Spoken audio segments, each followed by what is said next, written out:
అతి సుందరం అంటున్నారు, నటించలేదు జీవించారు అంటున్నారు. సో కార్తీ గారు మాట్లాడాల్సిందిగా కోరుకుంటున్నాం. నా బావా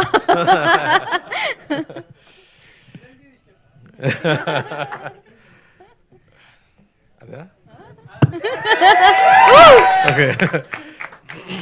ఫస్ట్ అండి, ఏదో ప్రెస్ మీట్లా లేదు, ఇది సక్సెస్ మీట్లా లేదు. నేను 12th ఎగ్జామ్ పాస్ అయిన తర్వాత ఇంటికి వచ్చాను. అప్పుడు మా మావయ్య గారి, మా బావ అందరూ కూర్చొని నన్ను హక్ చేసుకుంటూ భలేరా పాస్ అయ్యారన్నారు. అలా అనిపించింది, ఏదో ఫ్యామిలీ ఫంక్షన్కి వచ్చి మీ అందరూ కార్ నుంచి రిసీవ్ చేసి ఇక్కడికి వచ్చి నన్ను అప్రిషియేట్ చేయడం అనేది ఆయన చెప్పినట్టు ఇది ముందు నన్ను అలా చూడలేదు. బట్ మంచి సినిమా చేసేటప్పుడు definitely I will get calls from here. అందరూ కాల్ చేసి సినిమా గురించి మాట్లాడతారు, అప్రిషియేట్ చేస్తారు, అది నాకు తెలుసు. బట్ ఇలాంటి ఒక విషయం నాకు టోటల్గా కొత్తగా అనిపిస్తుంది. ఫస్ట్ దానికి, ఆ ప్రేమానికి ఫస్ట్ థ్యాంక్స్ అండి, పెద్ద థ్యాంక్స్. అది సినిమాలో మనం ఏడిపించాము, దానికోసం నన్ను తీసుకొచ్చి ఇక్కడ కూర్చొని నన్ను ఏడిపిస్తున్నారు. ఎమోషనల్ అయ్యాను మీరు చెప్పారు అప్పుడు. So thank you for this love. First నేను థ్యాంక్స్ చెప్పాలంటే కె విశ్వనాథ్ గారు, బాలచందర్ గారు, కమల్ హాసన్ గారు, దాసనారాయణ గారు, మహేంద్రన్ గారు, ఇలాంటి గొప్పవాళ్ళు ఇలాంటి సినిమా మనకు చిన్నప్పుడే చూపించారు. దానివల్లే ఇలాంటి ఒకని ఫస్ట్ మన లోపల పెట్టారు. దానివల్లే ఇలాంటి ఒక సినిమాని అక్సెప్ట్ చేయడం జరిగింది. అండ్ ఈ సినిమా నేను కథ ఒక నావల్గా రాసేది, ఇది సినిమా స్క్రీన్ ప్లే కాదు. అందుకే ఇంటర్వెల్ బ్యాంగ్ లేదు, క్లైమాక్స్ లేదు. సో ఒక నావల్గా రాశారు కాబట్టి it had a very new feeling. ఆ ఫీలింగ్ని ప్రజలకు కూడా ఇవ్వాలని నా అనుమానం. బట్ నేను ఫస్ట్ అడిగేది, ఇలాంటి సినిమాలు చూసారా అని అడిగాను. ఇతను ఖైదీ అప్పుడు కూడా అడిగాను, రే దీనిలో సాంగ్స్ లేదు, హీరోయినే లేదు, చూస్తారా అని అడిగాను. అన్నయ్య తప్పకుండా చూస్తారన్నారు. And so that became a big hit. So I felt very confident that ఎలాంటి కొత్త సినిమాలు తీసుకొస్తే ప్రజలు ఆదరిస్తారని నాకు నమ్మకం వచ్చింది. మళ్ళీ ఇలాంటి సినిమా వచ్చేటప్పుడు ఇది చూడరా, ఈ cinema who will watch this film రా, యాక్షన్ లేదు, ఏం లేదు అని చెప్పాను. యూ ట్రై అని చెప్పాడు. అని డైరెక్ట్గా ఓటీటీకి ఇస్తామన్నాను.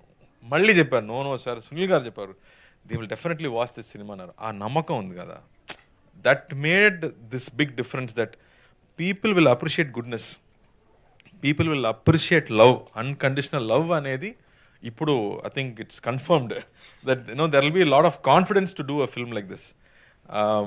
నాకు మై ఫ్రెండ్స్, ఫాదర్స్ ఫ్రెండ్ అని కాల్ చేసేటప్పుడు, ఏదో పాత సినిమాలో ఉందిరా, ఇలాంటి ఎమోషన్స్ ఇప్పుడు లేదురా, జీవితంలో లేదు, బట్ మళ్ళీ యూ బ్రాట్ ఇట్ బ్యాక్ అని చెప్పేటప్పుడు ఐ ఫెల్ట్ సో హ్యాపీ. అలాంటి ఒక స్క్రిప్ట్ రాయడానికి అంత ప్రేమ లోపల ఉండాలి, అప్పుడు మాత్రమే రాయగలం. సో థ్యాంక్ యూ ప్రేమ్ గారు. 96లో ఎలా ప్రేమించాలో చూపించారు, ఈ సినిమాలో అన్కండిషనల్ లవ్ ఏంటో మనకి చూపించారు. So thank you for that. నేను విజయ్ సేతుపతికి థ్యాంక్స్ చెప్పాను ఆడియో ఫంక్షన్లో, ఇలాంటి ఒక డైరెక్టర్ని ఇంట్రడ్యూస్ చేయనందుకు నేను థ్యాంక్స్ చెప్పాను, అలాగే మళ్ళీ చేసినందుకు. సో తెలుగు ఇంకో నేర్చుకుంటున్నాను, సమీక్షండి. So I felt very happy that we made this film, part of this film. And ఇమీడియట్గా అన్నయ్య కూడా అదే చెప్పారు, you have to do this film. And so that love అనేది ఆ స్క్రిప్ట్ నుంచే వచ్చింది. సో ఏదో that he wrote it with so much love that now it is here also. మీరు కూడా అదే చెప్తున్నారు, ఆడియన్స్ కూడా అదే చెప్తున్నారు, కాబట్టి I feel so happy. And ఇది అప్రిసియేషన్లో స్టాప్ అవ్వకూడదు, ఇది కమర్షియల్గా కూడా పెద్ద హిట్ అవ్వాలి, అప్పుడు మాత్రమే మళ్ళీ ఇంకో ప్రొడ్యూసర్ ఇలాంటి సినిమాలు తీసుకొస్తారు. So please watch this film, నా కోసం కాదు, మంచి సినిమా కోసం. Please watch this film, appreciate this film, celebrate this film, just for the technicians అండి. అలాంటి that you don't know where they kept the camera and how they captured it. You know ఒక when you see a bull it appears sacred. ఒక cycle చూస్తే ట్రెషర్గా అనిపిస్తుంది. ఇప్పుడు cycle చాలా easy, అమెజాన్లో కొడితే ఇమీడియట్గా ఇంటికి వస్తుంది. బట్ మనం ఒక సైకిల్ కావాలంటే 6 months తినకుండా ఫుల్ డ్రామా చేయాలి, అప్పుడే మా నాన్న మాకు సైకిల్ కొనిస్తారు. బట్ ఇప్పుడు సైకిల్ అనేది ఈజీ అయిపోయింది. But there are times when we have to appreciate small things అనేది ఈ సినిమాలో ఒక న్యూ జనరేషన్కి మనం ఇంట్రడ్యూస్ చేసాము, that you have to appreciate small things అనేది. సో ఇలాంటి గొప్ప విషయం ఆయన రాశారు. So please watch this film just to appreciate that goodness. And Sridivya ప్రతి డైలాగ్లో క్లాప్స్ వచ్చింది.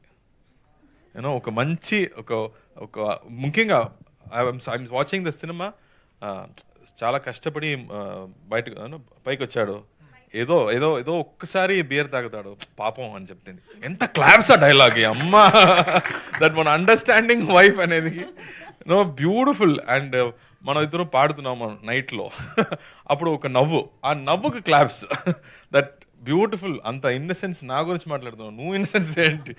So I think she accepted this film. Small character అయినా ప్రతి ఒక్క క్యారెక్టర్స్ పెద్ద పెద్ద యాక్టర్స్ చేస్తారు, ఎందుకంటే they all wanted to be part of this అనేది. ఆ గుడ్నెస్ అనేది we all enjoyed and now I'm feeling like I'm being hugged by 100 people. So thank you for that. ఒక మీరు చెప్పినట్టు దిస్ ఫిల్మ్ ఇస్ థెరప్యూటిక్ అని చెప్తున్నారు. మా సొసైటీలో ఉన్న గొప్పతనం అదే. మనకి సైకాట్రిస్ట్ ఏం కావాలి లేదండి, మన కజిన్స్తో కూర్చుంటే మాట్లాడితేనే అన్నీ you become peaceful. So that way thank you for this big hug. If you talk more I will start crying. So thank you and thanks to you too. Thank you అండి. Thank you Karthik గారు, thank you so much.